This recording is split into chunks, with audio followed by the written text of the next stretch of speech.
بسم الله الرحمن الرحيم الحمد لله والصلاة والسلام على رسول الله وعلى آله وأصحابه أجمعين أما بعد ناظرین کرام السلام علیکم ورحمۃ اللہ وبرکاتہ۔ شرح الادب المفرد کے عنوان سے اس پروگرام کے ہمراہ ہم آپ کی خدمت میں حاضر ہیں، اور اس سے قبل گزشتہ نشست کے موقع پر ہم پڑھ رہے تھے امام بخاری رحمہ اللہ کی یہ کتاب کہ جس کا نام ہے الادب المفرد۔ اس کتاب میں یہ حدیث نمبر 512 کہ جس میں یہ تذکرہ کیا گیا ہے کہ رسول اللہ صلی اللہ علیہ وسلم کی صاحبزادی زینب رضی اللہ عنہا کا ایک شیرخوار بچہ ایک بار اس قدر بیمار پڑ گیا کہ اس پر موت کے آثار نمایاں ہونے لگے۔ تب زینب رضی اللہ عنہا نے اپنے والد یعنی رسول اللہ صلی اللہ علیہ وسلم کی خدمت میں یہ پیغام بھجوایا کہ اے اللہ کے رسول، آپ تشریف لائیے، بچے کی صورتحال اور اس کی طبیعت انتہائی نازک ہو چکی ہے۔ آپ صلی اللہ علیہ وسلم وہاں تشریف لے گئے، بچے کو اپنی گود میں بٹھایا، اسے سینے سے لگایا، اور اس موقع پر اس کے سینے سے کھڑ کھڑ کی آوازیں اٹھ رہی تھیں، یعنی گویا جس طرح سانس ٹوٹ رہی ہو کہ نزع کے موقع پر جو سانس کی صورتحال ہوا کرتی ہے۔ یہ منظر دیکھ کر رسول اللہ صلی اللہ علیہ وسلم کی آنکھوں سے آنسو بہہ نکلے۔ سعد بن عبادہ رضی اللہ عنہ جو اس موقع پر آپ صلی اللہ علیہ وسلم کے ہمراہ تھے اور جو کہ انصار مدینہ میں سے تھے، مشہور صحابی ہیں، انہیں تعجب ہونے لگا، اور تعجب کی وجہ یہ تھی کہ دین اسلام میں تو مشکل اور پریشانی کے موقع پر رونے سے اور شکوہ و شکایت سے منع کیا گیا ہے، تو یہ سمجھے کہ شاید ہر قسم کا رونا وہ ممنوع ہے، اس کی اجازت نہیں ہے۔ حالانکہ اس بارے میں تفصیل ہے کہ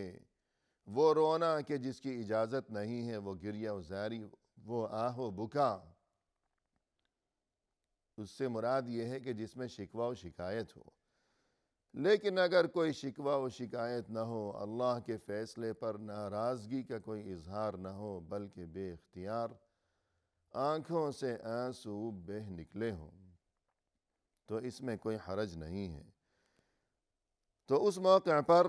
سعد بن عبادہ رضی اللہ عنہ نے یوں عرض کیا کہ اے اللہ کے رسول، اتبکی وانت رسول اللہ، آپ بھی رو رہے ہیں، حالانکہ آپ تو اللہ کے رسول ہیں، پھر آپ کی آنکھوں سے یہ آنسو، مقصد یہ کہ آپ ہی کی تو یہ تعلیمات ہیں کہ پریشانی کے موقع پر رونا منع ہے، پھر آپ ہی رو رہے ہیں، تو یہ معاملہ کیا ہے؟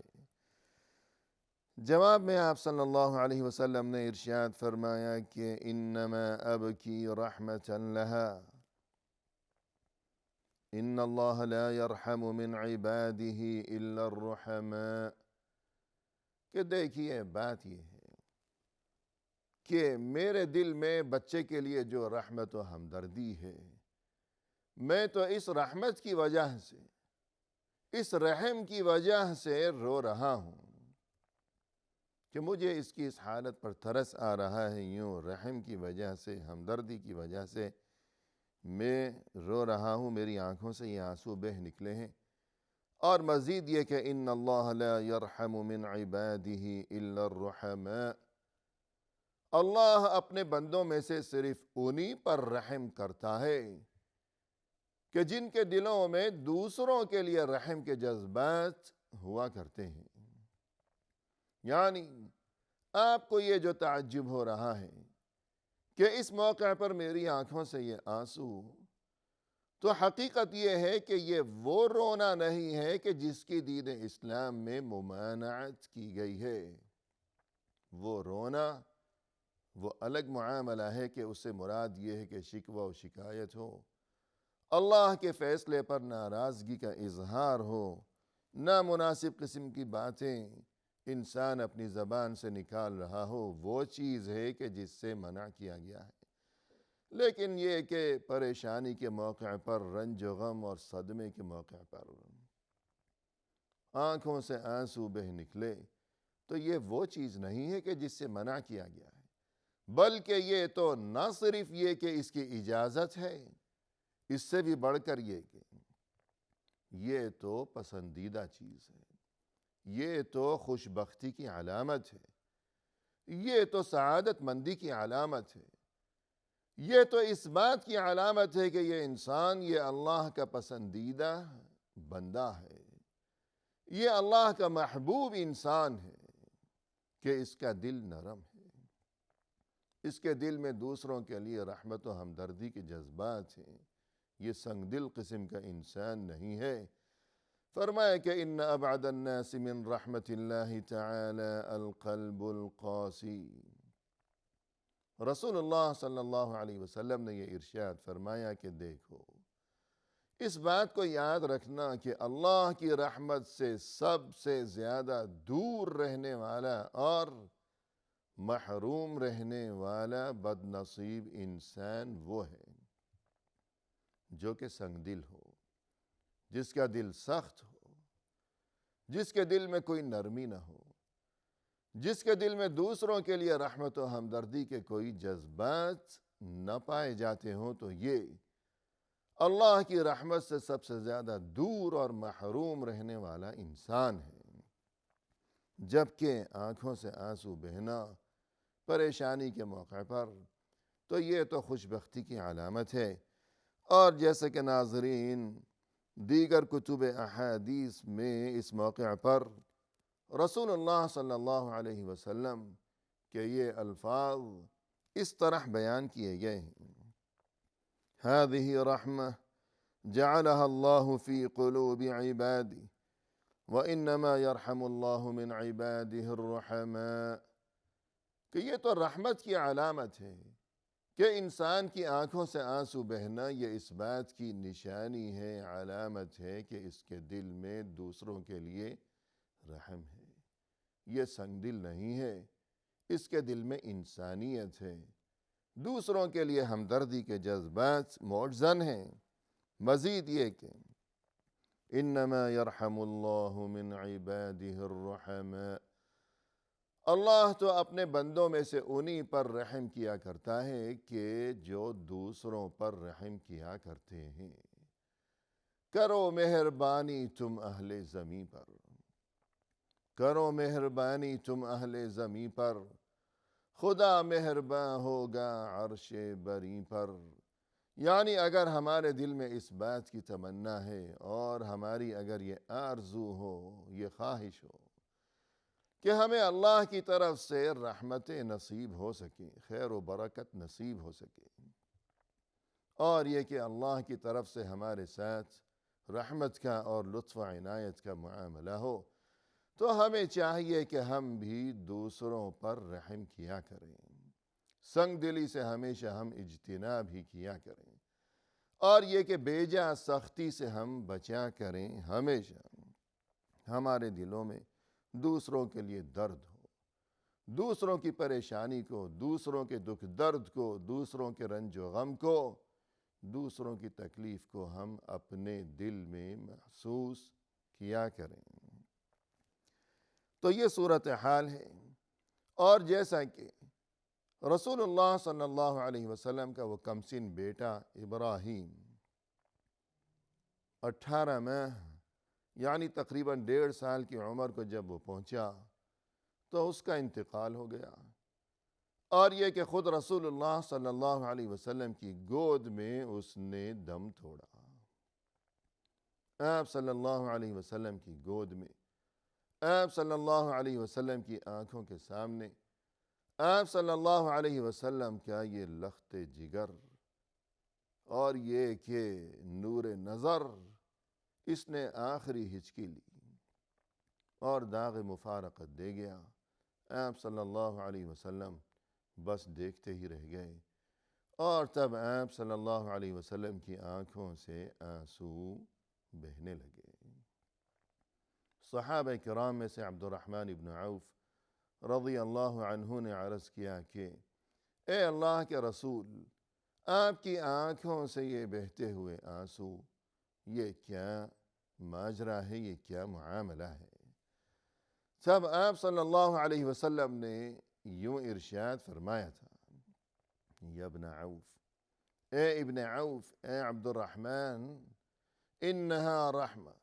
جعلها اللہ فی قلب من شاء من عبادی، کہ دیکھو یہ تو رحمت کی نشانی ہے، یہ چیز، یہ رحمت و ہمدردی کے جذبات اللہ اپنے بندوں میں سے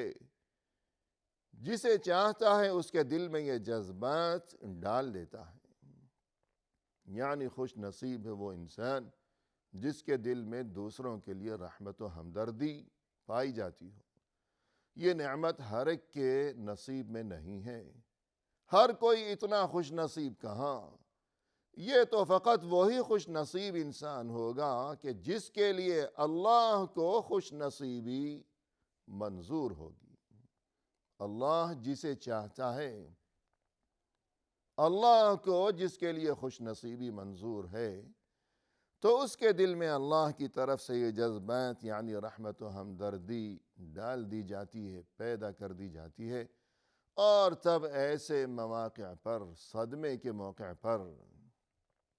اس کی آنکھوں سے آنسو بہہ نکلتے ہیں، تو اس میں تعجب کی بات نہیں ہے۔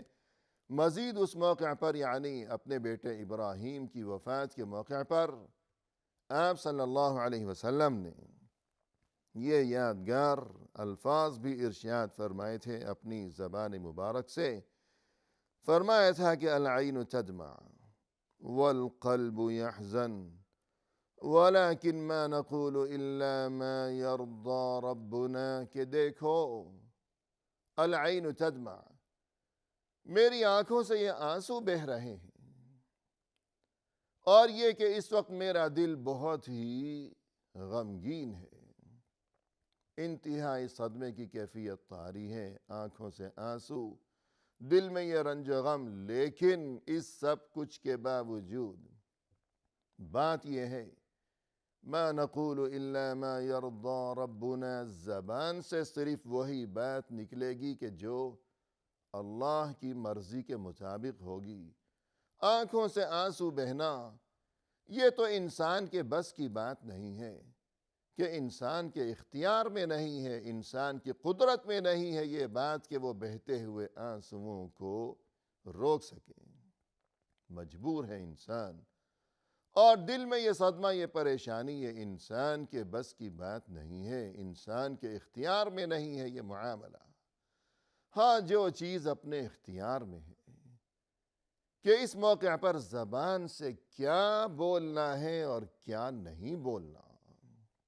تو بس یہی وہ چیز ہے کہ جس پر پکڑ ہوگی یا نہیں ہوگی۔ تو فرمایا کہ آنکھوں سے آنسو بہہ رہے ہیں میری، اور یہ کہ میرا دل غمگین ہے، پریشان ہے، لیکن زبان کا جو معاملہ ہے، جو چیز میرے اپنے بس میں ہے، کہ جہاں میں مجبور نہیں ہوں، بے بس نہیں ہوں، تو زبان سے صرف وہی الفاظ نکلیں گے ہمیشہ کہ خوشی کا موقع ہو یا رنج و غم کا موقع ہو، میری زبان صرف وہی بولے گی کہ جو میرے اللہ کی مرضی کے مطابق ہوگا۔ الغرض ناظرین کرام، اصل گفتگو یہ کہ مریض اور مرض، اور یہ کہ اگر کوئی بیمار پڑ گیا ہو، مریض ہو گیا ہو، تو اس کی عیادت، اس کی خبر گیری، اس کی مزاج پرسی، اس کی تیمار داری، اس بارے میں تعلیمات و آداب بیان کیے جا رہے تھے یہاں ان ابواب میں، اور اسی سلسلے میں یہ تذکرہ بھی ہوا کہ عیادت الصبیان کے بچوں کی عیادت، کہ یہاں یہ بچہ زینب رضی اللہ عنہا کا یہ بچہ کہ جس کا یہ واقعہ بیان کیا گیا، تو وہ بچہ تھا شیرخوار بچہ، اور اس کی عیادت کے لیے رسول اللہ صلی اللہ علیہ وسلم تشریف لے گئے۔ تو یہی بیان کرنا مقصود ہے کہ مریض کی عیادت کی جانی چاہیے، اس کی بڑی فضیلت ہے۔ اگرچہ وہ کوئی چھوٹا دودھ پیتا بچہ ہی کیوں نہ ہو۔ اس کے بعد ناظرین ہمارے سامنے یہ نیا باب ہے کہ جس کا نمبر ہے اس کتاب الادب المفرد میں 232، اور امام بخاری رحمہ اللہ نے اس باب کا کوئی عنوان قائم نہیں فرمایا، بلا عنوان چھوڑ دیا ہے، صرف باب لکھا ہوا ہے، باب قائم فرمایا ہے، نیا باب، لیکن کوئی عنوان قائم نہیں فرمایا۔ اس کی وجہ بقول اہل علم یہ سمجھ میں آتی ہے، چونکہ اس سے قبل مسلسل مریض کی عیادت کے بارے میں جو تعلیمات ہیں، جو آداب و ہدایات ہیں، تو یہ گفتگو چلی آ رہی ہے، اور یہاں بھی اس باب میں جو کچھ بیان کیا گیا ہے اس کا تعلق بھی اسی چیز سے ہے، کوئی نئی بات نہیں ہے، لہذا باب تو نیا قائم فرمایا لیکن کوئی نیا عنوان قائم نہیں فرمایا کہ وہی گفتگو چلی آ رہی ہے، یعنی مریض کی عیادت سے متعلق آداب، اور یہ کہ اس بارے میں جو کچھ بھی ضروری گفتگو ہے۔ البتہ یہ کہ ایک نئی بات یہ کہ اب تک گفتگو چلی آ رہی تھی مریض کی عیادت کے بارے میں، اب یہاں جو کچھ بیان کیا گیا ہے تو اس میں یہ تذکرہ کیا گیا ہے کہ خود مریض نہیں بلکہ مریض کے جو افراد خانہ ہیں، جو اس کے گھر والے ہیں، جو اس کے اہل و عیال ہیں، جو اس کے احباب ہیں یا بچے ہیں، بیوی ہے، یا اگر بیوی مریض ہے تو جو اس کا شوہر ہے اور اس کے بچے ہیں، تو نہ صرف یہ کہ مریض کی عیادت اور اس کی خبرگیری، بلکہ اس سے بڑھ کر مزید یہ بات بھی ہمیں ذہن نشین رکھنی چاہیے کہ جو مریض کے متعلقین ہیں، افراد خانہ ہیں، ان کی بھی خبرگیری کی جائے، ان کی بھی دل جوئی کی جانی چاہیے۔ اگر ان کی کوئی ضرورت ہو کہ ان کے گھر کا ایک شخص بیمار پڑ گیا ہے اور اس کی بیماری کی وجہ سے فرض کیجئے کہ گھر کے کوئی کام کاج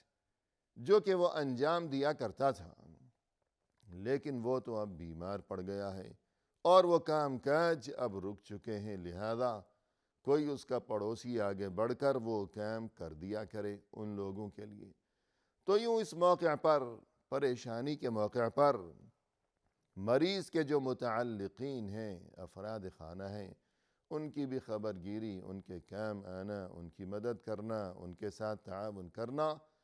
تو اس چیز کی بھی دین اسلام میں ترغیب دی گئی ہے۔ تو اس سلسلے میں یہاں جو اثر درج کیا گیا ہے تو اس سے متعلق گفتگو لیے ہوئے انشاءاللہ آئندہ ملاقات کے موقع پر ہم آپ کی خدمت میں حاضر ہوں گے۔ اس وقت تک کے لیے فی امان اللہ، وآخر دعوانا ان الحمد للہ رب العالمین۔